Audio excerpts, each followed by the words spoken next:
Namah Shivaya. Om Namah Shivaya.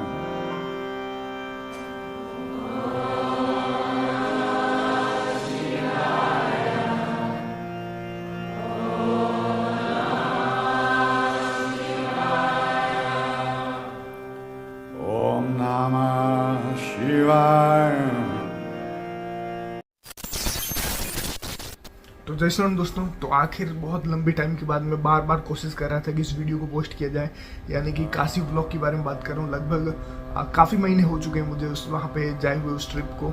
उसके बाद भी ये वीडियो नहीं बना पा रहा था क्योंकि मैं जैसा बनाना चाह रहा था वैसा बन नहीं पा रहा था, और कई बार कोशिश करने के बाद भी नहीं बन पा रहा था। पर फाइनली ये वीडियो अगर पोस्ट हो रहे तो डेफिनेटली वीडियो आ चुका है, और ये काफ़ी नया एक्सपीरियंस था काशी को लेके। काशी में जाना चाह रहा था और फाइनली वहाँ पे गया भी। हालांकि कई सारी प्रॉब्लम्स भी हुई, मेरा फ़ोन भी टूट गया था, तो बहुत सारी क्लिप्स हट चुकी हैं जो मैंने रिकॉर्ड की थी, पर फिर भी काफ़ी क्लिप्स हैं और कुछ मैं इधर उधर से एडजस्ट कर रहा हूँ। तो उम्मीद करता हूँ आप लोगों को पसंद आएगी। वहाँ पे काफ़ी नए एक्सपीरियंस मुझे देखने को मिले। शुरुआत में आपने इंट्रो में जल्द से देखी होंगी क्लिप्स, वो ओरिजिनल क्लिप्स हैं सारी जो मैंने खुद रिकॉर्ड की हैं, और बहुत सारी नई चीज़ें देखने को मिली। तो आप लोग वीडियो पूरा जल्द से देखिए, आपको भी एक न्यू जर्नी पर लेके जाने वाला हूँ, और उम्मीद करता हूँ आपको भी ये वीडियो पसंद आएगी। अगर नए हैं तो डेफिनेटली सब्सक्राइब कीजिए और कमेंट जल्द से कीजिएगा कि ये वीडियो कैसा लगा। बाकी अगर होगा तो ऐसे ही वीडियोज़ में डेफिनेटली कंटिन्यू करूँगा। तो हमारी ट्रिप शुरू होती है राजस्थान से दिल्ली, और दिल्ली से सीधा बनारस की तरफ। बनारस भी हम लोग लगभग रात के 12-1 बजे तक पहुँचे वहाँ पे, और कल सुबह निकलने वाले हैं पहली ट्रिप के लिए। मतलब पहला दिन कैसा रहते हैं, क्या कुछ देखने को मिलता है हमको बनारस में, और किस तरफ हम निकलने वाले हैं। तो सुबह उठते ही डे 1 में हम लोग निकल गए घाट के लिए। आपको पता है सबसे ज़्यादा फेमस और सबसे ज़्यादा मेरे पसंदीदा वही हैं। काशी में सबसे ज़्यादा फेमस वहाँ के घाट, और हमारा जो रूम भी है वो भी घाट के बिल्कुल पास में ही था। जो दशाश्वमेध घाट है जहाँ पे सबसे फेमस गंगा आरती होती हैं पूरे बनारस की, उसके पास में ही हमने रूम लिया था, तो इजीली हम वो भी देख पाएंगे। तो सबसे पहले चलते हैं घाट की तरफ। ये जो आप नज़ारा देख रहे हो ये दशाश्वमेध घाट के दिन का नज़ारा है। सुबह में ये लोकेशन देखने को मिलती है। यहीं पे रात में सबसे फेमस काशी की गंगा आरती भी देखने को मिलती है, वो भी हम लोग देखेंगे रात में। फ़िलहाल आप लोग देख सकते हो थोड़ा कचरा भी हो रखा है यहाँ पे, जाहिर सी बात है, सिचुएशन वैसी है। पर खैर आगे चलते हैं। सुबह में तो थोड़ा भीड़ है, तो आज का दिन थोड़ा आसपास घूमेंगे और मेनली जो मंदिर है वहाँ के दर्शन कर लेंगे, क्योंकि वो एक काम हो जाए उसके बाद फिर आगे चलते हैं। तो सुबह सुबह में ही हमने काशी विश्वनाथ जी के भी दर्शन कर लिए, और आसपास में जो मंदिर थे उनको भी देख लिए। एक बोट ट्रिप भी कर चुके हैं दिन में। बाकी मिलते हैं आपसे रात में, क्योंकि रात में अलग ही नज़ारा दिखने वाला है यहाँ पे, और रात का मज़ा यहाँ पे नेक्स्ट लेवल होने वाला है। तो आज की रात हम गंगा आरती एंजॉय करने वाले हैं, जो कि दशाश्वमेध घाट जैसा कि मैंने आपको बताया वहीं पे लगती है। और उसके बाद आसपास देखेंगे क्या कुछ घूमने लायक है, और टाइम बचता है कि नहीं हमको, जिसके लिए हम एक्साइटेड हैं और जो मैं दिखाना भी चाहता हूँ आपको। खैर फ़िलहाल गंगा आरती को एंजॉय कीजिए आप लोग, बहुत शानदार और वाकई में देखने लायक, और भीड़ भी भाई साहब नेक्स्ट लेवल लगती है वहाँ पे। तो आप लोग गंगा आरती एंजॉय करो, उसके बाद बात करते हैं।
तो गंगा आरती के बाद हम लोग एक छोटी सी बोट राइड पे फिर निकल चले।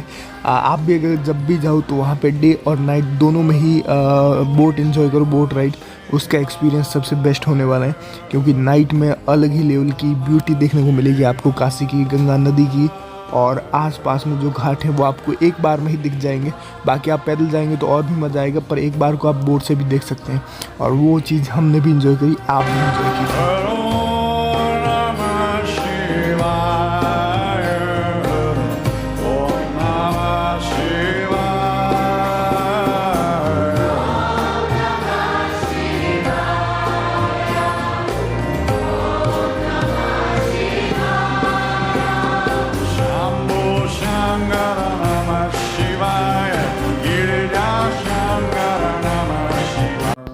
तो नाइट में बोट राइड एंजॉय करने के बाद अगले दिन आसपास के जो भी एरियाज़ थे घूमने लायक हमने उनको घूम लिया, क्योंकि मेरे लिए वो ज़्यादा इंपॉर्टेंट नहीं थे। मेन चीज़ नाइट और गंगा नदी और वहाँ के जो घाट हैं वो ज़्यादा इंपॉर्टेंट है। तो आज की रात यानी कि अगली रात जब हम बोट राइड घूमे, उसके अगली रात हम पहुँचने वाले हैं सबसे फेमस घाट यहाँ के, आप सभी को पता है मणिकर्णिका घाट बहुत ज़्यादा फेमस है। हालांकि इससे भी तगड़ा एक और घाट है जिसके ऊपर हम चलने वाले आज ही। वहाँ पे बहुत अलग एक्सपीरियंस आप दिखने वाले हैं, जिसको आप लोग भी एक्सपीरियंस करेंगे इस व्लॉग के सहारे। तो चलते हैं पहले मणिकर्णिका घाट और दिखाते हैं वहाँ का नज़ारा। क्या ही नज़र रहता है, वहाँ की एनर्जीज बहुत ज़्यादा स्ट्रॉन्ग है, और वो क्यों स्ट्रॉन्ग है उसके ऊपर। तो अभी जो आप नज़र देख रहे हैं ये मणिकर्णिका घाट का नज़ारा है, जो कि मैंने खुद रिकॉर्ड किया है। वहाँ पे कुछ क्लिप्स जो बची हुई हैं उन्हीं में से ये क्लिप भी है। वहाँ पे जब हम थे तकरीबन 8 से 10 बॉडीज़ ऑलरेडी जल रही थी, और उसके अलावा भी कई सारी लाइन में ऑलरेडी थी। और वहाँ पे आप मानेंगे नहीं, इंडियंस लोग तो चलो सिर्फ मज़े लेने या फिर देखने के लिए आ रहे थे, काफ़ी सारे फॉरेनर्स थे जो कि वहाँ पे मेडिटेट कर रहे थे, वहाँ पे साधना कर रहे थे। जिससे पता चलता है आज भी हमसे ज़्यादा वो इस चीज़ के ऊपर बिलीव भी करते हैं और इस चीज़ को ग्रैब करना भी जानते हैं। जो अपॉर्चुनिटी मिल रही है उनको बिल्कुल छोड़ नहीं रहे वो, है ना। आप समझते हैं कि आखिर यहाँ पे इतनी एनर्जी स्ट्रॉन्ग है क्यों, क्या ऐसा हो रहा है यहाँ पे। तो अगर आप ध्यान से ऑब्जर्व करेंगे तो यहाँ पे एक ऐसी प्रक्रिया हो रही है जो निरंतर चलती जा रही है 24 घंटे। उसी के कारण यहाँ की एनर्जी इतनी ज़्यादा स्ट्रॉन्ग है, और वो प्रक्रिया है पंच तत्वों का पंच तत्वों में मिलना। अगर आप देखेंगे यहाँ पे रेगुलर एक ही चीज़ हो रही है, यहाँ पे जो शरीर हैं वो लगातार जलाए जाते हैं, मतलब कभी भी बंद नहीं होते, बारिश में भी जलते रहते हैं। और यहाँ पे अभी भी जब मैं भी हूँ तब भी ये चीज़ हो रही है। इसीलिए जब भी आप वहाँ पे जाएंगे तो वहाँ की एनर्जीज़ को आप खुद इंजॉय कर पाएंगे। बहुत ज़्यादा स्ट्रॉन्ग एनर्जीज़ होती हैं जिनको जब फील करेंगे तो आपको पता चलेगा। मतलब अभी मैं बता रहा हूँ तो मे भी कई लोगों को समझ में ना आ रही हो, पर अगर आप लोग कभी गए हैं वहाँ पर या फिर जाते हैं नियर फ्यूचर तो आपको पता होगा कि किस लेवल की वहाँ पे एनर्जीज होती है। और उसका कारण भी जो मैंने ऑब्जर्व किया वो मुझे यही लगा। बाकी आप लोग अगर कभी गए हैं तो डेफिनेटली कमेंट में बताइए कि आपका कैसा अनुभव अच्छा है इस चीज़ को लेके। बाकी एंजॉय करिए।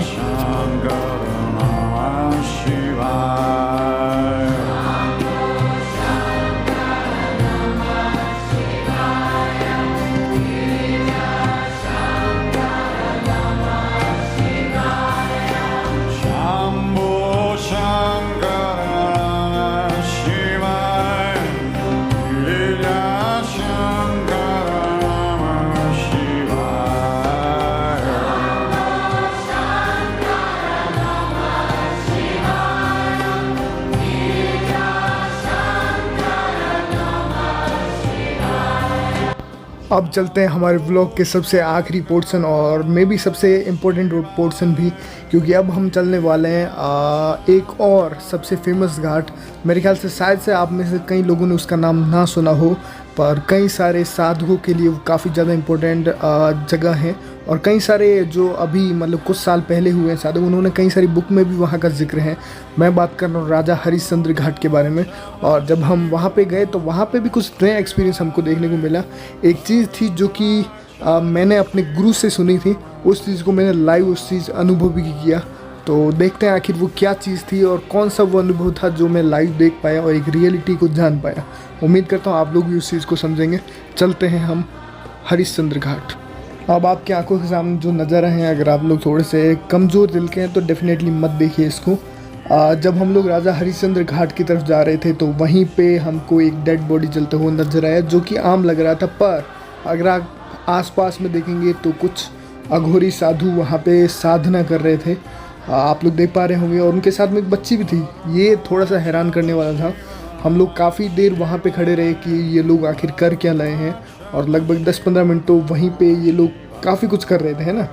अब यहाँ पे एक रियलिटी भी पता चली हमको, जो कि मैंने जैसे कि बताया आपको पहले भी कि मैंने अपने गुरु से उस चीज़ को पता किया था, पर अब लाइव में उस चीज़ को अनुभव करने वाला हूँ कि आखिर ये साधु यहाँ पे कर क्या रहे हैं, और अघोरी साधु जो ये कलयुग के साधु होते हैं वो क्या कर क्या रहे हैं यहाँ पे, है ना। आप लोग भी देखिए, फिर बात करते हैं इसके ऊपर।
अब काफ़ी देर तक ऐसी ही चीज़ें चलती रही। ये लोग अब पता नहीं उसके साथ क्या कर रहे थे, और एंड में ये इन्हीं मतलब इसी चिता से कुछ लकड़ियाँ निकाल के ले जाते हैं, और इसके ठीक पीछे आप लोगों को अगर थोड़ा सा दिख रहा हो तो एक शिवलिंग और माँ का मंदिर बना हुआ है, मतलब बिल्कुल ओपनली है वो शिवलिंग। उसे तंत्र शिवलिंग भी कहा जाए, तांत्रिकों के लिए बहुत ज़्यादा फेमस है। यहाँ की लोकल मान्यता है वो, है ना, आसपास के लोग बोलते हैं।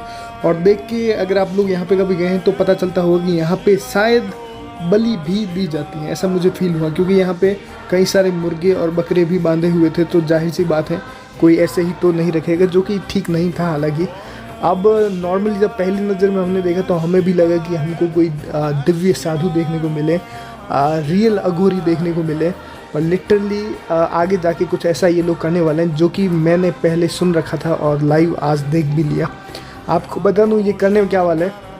ये असल में थोड़ी ही आगे जाके यहाँ से कुछ लकड़ियाँ लेंगे, और आगे जाके फिर जो पीछे शिवलिंग है वहाँ पे जाके एक हवन करने का कोशिश करेंगे। अब फिर कुछ लोग वहाँ पे जैसे हम खड़े हैं वैसे कुछ और भी लोग खड़े थे, शायद में भी वो इस जिसका बॉडी जल रहा है उसके साथ में आए हो, और वैसे ही पता नहीं क्या ही कर रहे हैं उस बॉडी के साथ में। काफ़ी देर तक ये ऐसे ही कुछ ना कुछ करते रहे।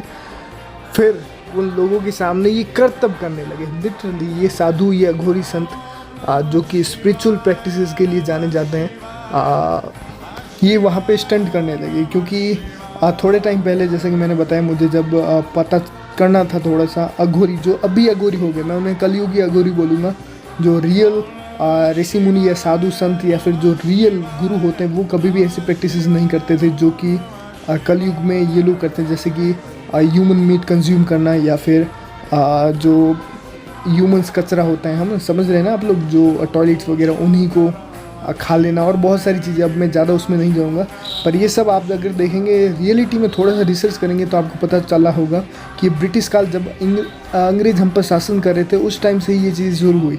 असल में उन टाइम में उनके पास थोड़ी टेक्नोलॉजी थी, कैमराज वगैरह लेके आते थे, तो उनको बहुत ज़्यादा रहता था इन चीज़ों में क्यूरियोसिटी।